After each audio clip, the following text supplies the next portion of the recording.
use of this. Let me also make a very important point. So we trivialize everything and make it look like this whole country should be riding on the macro issue. If it is not a rich hospital, it's meaningless. If it is not an airport, it's meaningless. If it's not a Sunyani airport, it's meaningless. That is the beginning of our troubles. So that community beyond Krabwa Kota, whose survival and everything they need is on a borehole, and the government of Ghana has utilized its funds to put up that borehole, that community also equally deserves the right to know what the government of Ghana has done for them. So you can only make input and say, well, you could add this, you could add, but never, ever trivialize some of the projects in there. You talk about ramps. Do you know how much a ramp on a 1 kilometer road costs?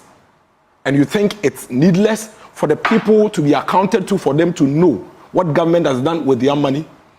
Anybody that begins to make that kind of argument has no respect for the people. For you to think that all somebody needs is a CHIPS compound, okay? One small CHIPS compound with a 2-bedroom for the nurses' quarters, for them to have health care in their community. The government of Ghana has spent money. The government of Ghana is accounting to those people, not only to people in East Legon and people in Cantonment. The government of Ghana needs to account to the people in Fantomabe Bomi the same way they want to account to the people in Laboni. So once you account to the people in Laboni or the people in Spintex about the flower port overpass, you should also account to the people in Gabo, in the Yeswano constituency, about their water facility that you've provided for them. So don't sit in Accra, and because you are seeing big things and you want big things, you Google those big things and say, I have seen my big airport, I've seen that Kumasi airport. And so that water project for that person under the cocoa tree is needed. We are not accounting to people, we are not accounting to elitists. We are accounting to every Ghanaian everywhere.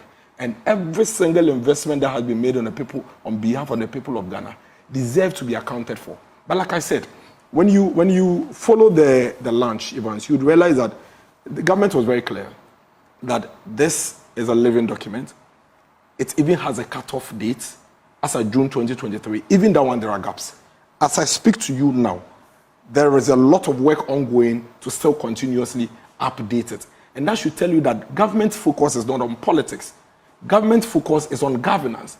Otherwise, government would not leave out. So projects. That's your verdict. This is a governance tool, yeah, not a political tool. But that's not my verdict. That's exactly what it is. Okay. And let me also make that very important point. It is quite laughable that you open a database that has in excess of about 13,000, and you say you've identified 67 errors that needs corrections, which government itself put them out there anyway, and then government says, I have identified 67 errors. Let me tell you, those 67 errors come in various forms. I have the report here. Some of them, it's correction of the project title. Some of them are corrections of the locations. For example, Ministry of Communication executes a project in Edukrom. Edukrom, as of 2018, was part of Akuapem North. And so Ministry of Communication, for whatever reason, in inputting the data, makes Edukrom part of Akuapem North. So somebody who lives in